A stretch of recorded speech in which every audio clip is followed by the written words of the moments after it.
Hi, I'm Andrew Berry and welcome to At the Bench's YouTube channel.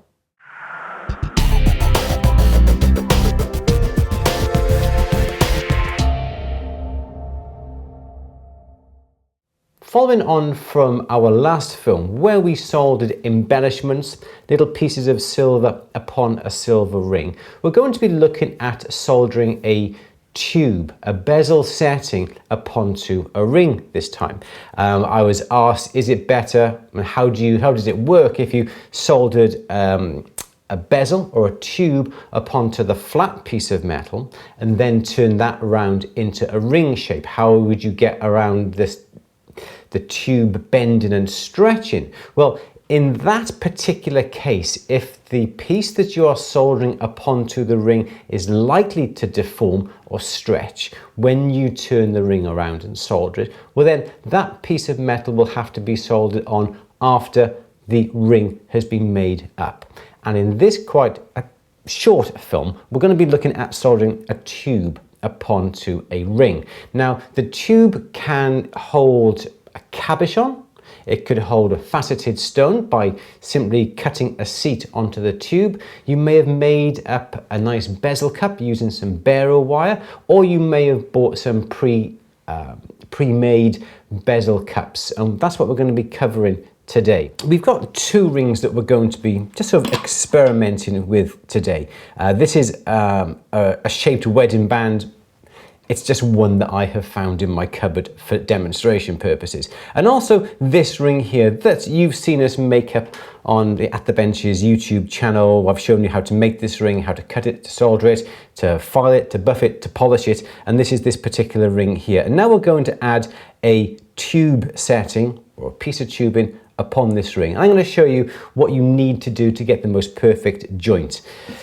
It's going to be quite easy to solder on a piece of tubing, and I'll call it tubing, it could be a bezel cup, whatever, onto a band that is flat in one direction. This is a flat band, as you can see, and it has the curvature that we've got here, but it doesn't have curvature across the width of the band. It is nice and flat. That is nice and straightforward for us to do. This ring here, it has a curvature at 90 degrees. It has this curvature that we've got here, and also it has curvature this way as well. So you simply just can't get a piece of tubing, a flat bottom tubing, and expect to solder that onto the ring, because you need to shape the bottom of the tube to the correct profiles and contours of the ring or the item that you're soldering it onto. That sounds quite straightforward. I'm going to show you an excellent way of soldering this tube onto the ring so you don't make a mess with your soldering. First of all, what you're going to need is obviously the ring and your tubing. And I've got a piece of tubing, a few pieces of tubing here. Oh, that's cool, fits inside each other, of different sizes. I'm going to be looking at this nice large tube in here. This is going to be easy for demonstration purposes when we come to solder it onto the ring there. You can buy these bezel settings already made up with a ledge, with a bearing, the little stone can fit upon, already made up. I'm just going to simply make this piece of tubing. You can cut the tubing by hand, or you can simply use a tubing cutter as I have here, and that's on backwards. There we go. I was confusing me then. Whichever way you want to do, because you do not necessarily have to have a perfectly flat bottom, because the ring is going to be curved. So it doesn't matter whether you cut it out by hand or whether you actually cut it using the jig as we've got here. Let me just cut out a piece first of all. And I'm just going to cut this straight down.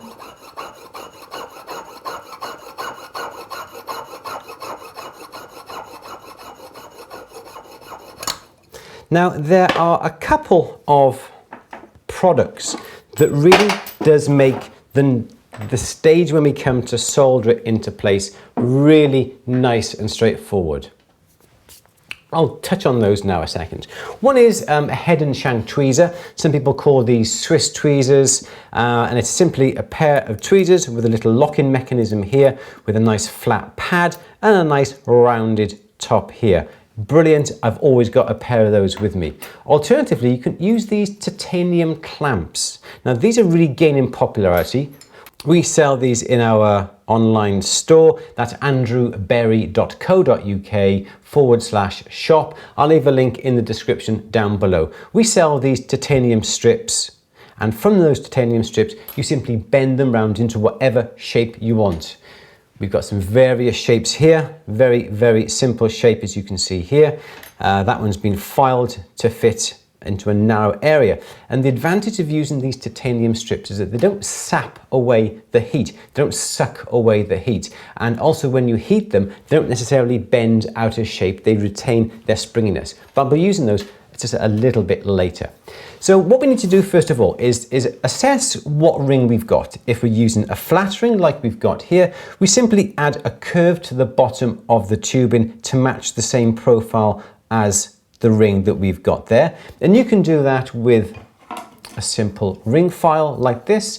You can use a sanding drum, something like this as well, but the curvature of the bottom of the bezel has to match the curvature of the ring. Now you have to make the ring up to the correct size. That is of utmost importance. There's not much point in making the ring up and then perhaps thinking, oh, that ring's too big, that ring's too small, and you have to resize it, because by altering the circumference and the shape of the outside of the ring, you will alter the shape of that tubing. So this has to be applied to the ring when the ring is the correct size. Let me use my file and I'm going to use these contours. Obviously this contour that we've got across here of this ring here is a bigger, a wider, a looser curve than something of this style here. So I'm going to use my ring file for this, and perhaps I'm going to be using perhaps my sanding drum to get this profile. So when the tube sits upon the ring like that, there will be no gaps underneath that tubing. So this is going to take me a couple of minutes.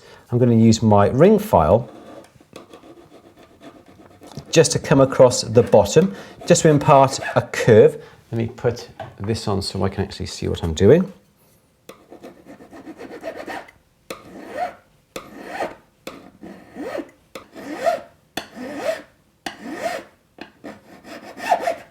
And then come along and just check to see if that fits. Which way are we going? That way there. Make it a bit bigger, I think.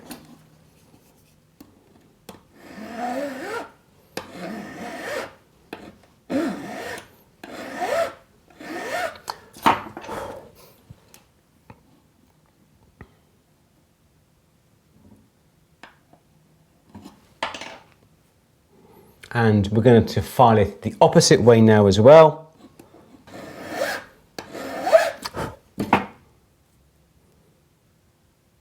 So when the bezel sits uponto the ring, you're going to find that there should be no gaps underneath that tubing.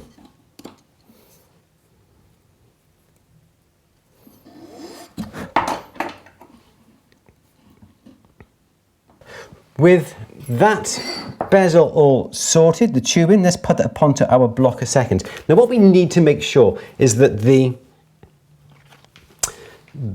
joint on the ring is nowhere near where we are going to solder the bezel. I don't like to see joints underneath bezels or underneath the top of the ring where the setting is going to be. It's no good. The joint of the ring has to be opposite the head. Why? It's simply because then, should the ring need to be resized, the ring can be cut where the original joint in the ring is, and the ring can be made larger or smaller. That would mean you're not disturbing the joint upon the top where the setting is going to be soldered.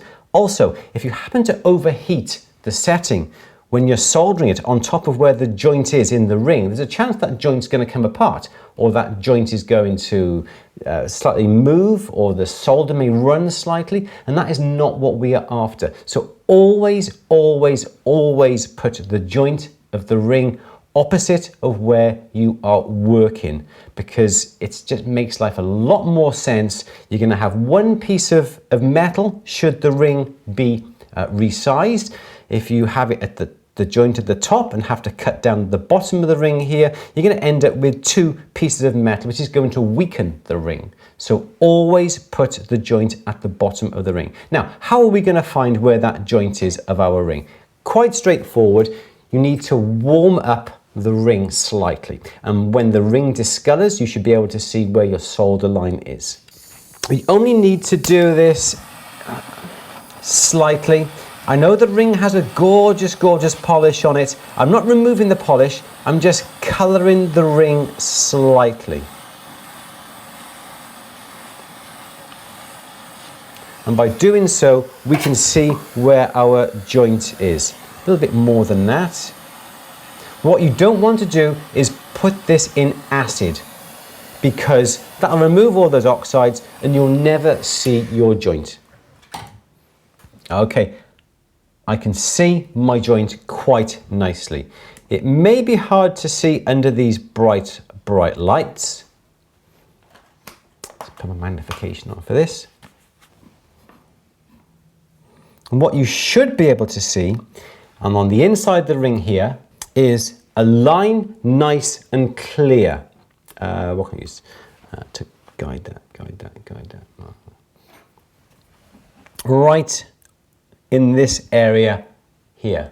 Hard to see. Let me see if I can see it on the outside. Yeah, you can just about see a very, very faint line running across the ring in that area by there. It's a good joint. All you can see is a very, very thin line. Depending on how much solder you've left on the surface, it may be slightly a bit more obvious. Now, I'm going to make sure that that is going to be at the bottom of the ring. The ring is cooled down a bit now. Pop it in some water. You know where the joint is, the water is fine. And what we need to do is just to remove a little bit of that oxide now on the top of the ring where we are going to solder our setting. Like that. Now we need to solder that setting onto the ring. How are we going to do it? Easy. Get the ring, some borax up onto the ring, put some solder onto the top of the ring. When that solder melts, put the setting on top of the ring. No problem at all with that, but there's a chance that solder is going to flow onto the ring where you don't want it to flow. So this is going to be a really important step to limit the flow of that solder. Solder likes to keep and stay between two surfaces. It doesn't necessarily like to flow along a whole surface if it can be held back between two surfaces touching. And that is exactly what happened in our last film when we did our soldering on the embellishments. We put the solder onto the embellishments first.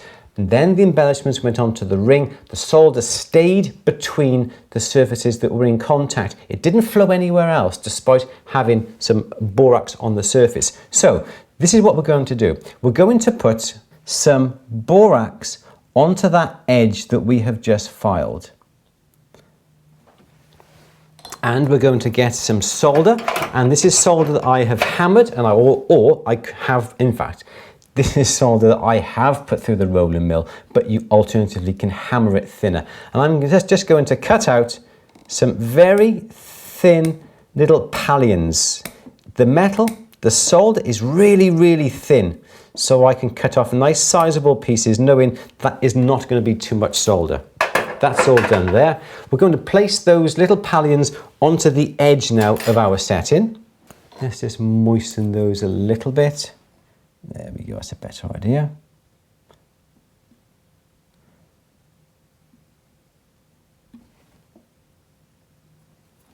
And by doing that, we can be sure that the solder now is going to flow just on the edge of that setting.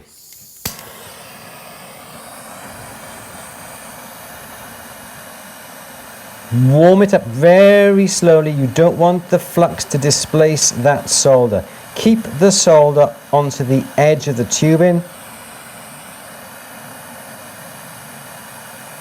There we go, starting to melt. Melt, melt, melt, melt. Use the torch, bring it in, let it flow.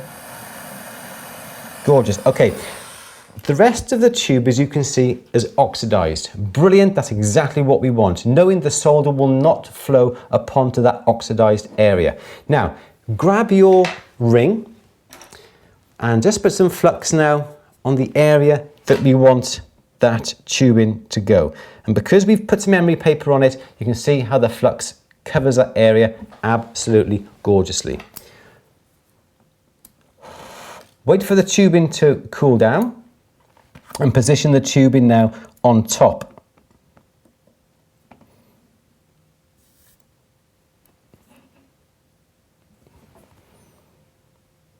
Just like that there.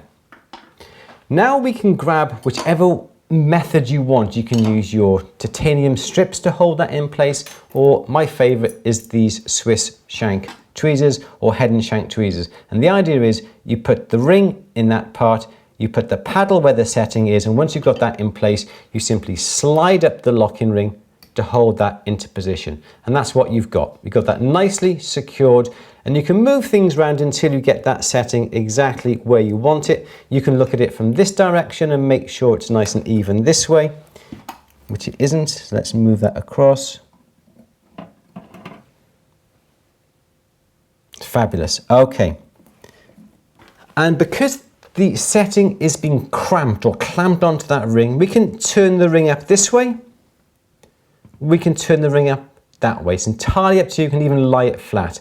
I'm going to turn it around this way because now I can see where the joint is of my setting. I'm going to bring that camera in now, close up onto this so you can see exactly what's going to get done. These areas are going to take quite a bit of heat. This is the advantage that you have with these titanium clamps, so that they do not suck away the heat. So we need to preheat these areas first of all.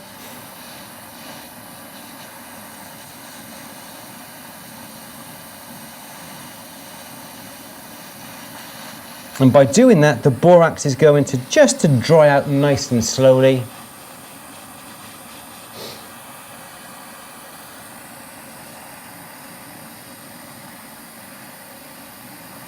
And you can bring your torch in now around the ring, knowing that the joint is at the bottom of the ring, knowing that joint is not going to come undone.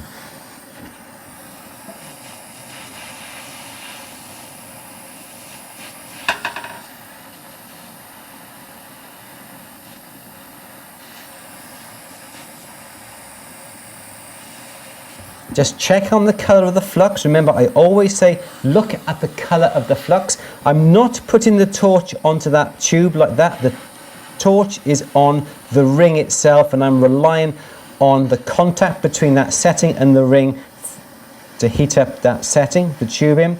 Look at the color. Any second now, that solder is going to go.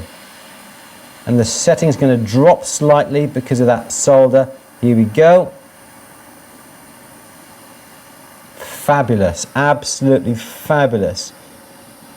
Bring it onto this side, make sure that solder has come through to this side as well. Beautiful, beautiful. Let's just check it. You can see on the camera there. Let's add a bit more heat here just to pull that through.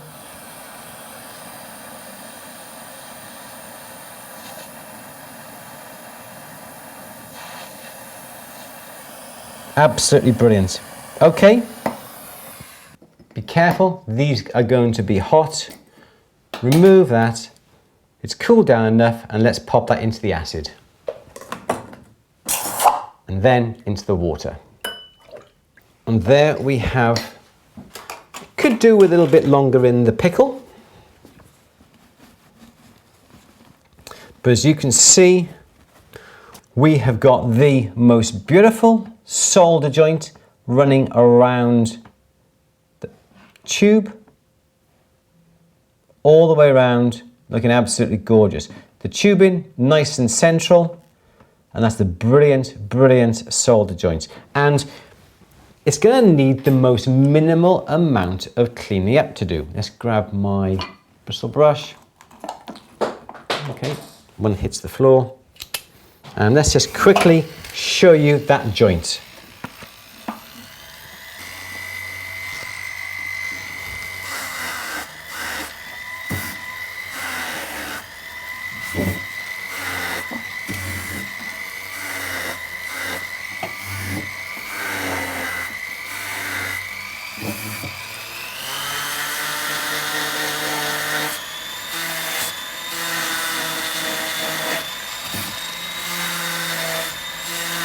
Okay, so bearing in mind, I haven't done anything else. I haven't stopped the film and done something right, tried to fix my joint or anything like that. This is exactly as I have done it, and this is the most perfect solder joint that you can imagine between a tube and a curved surface with the curve in two directions. As you can see, that is looking absolutely fabulous. You may be lucky that you can stretch the ring or reduce the ring a fraction, a size or two, without damaging this dimension, but it's best to leave soldering that tube on until the last minute.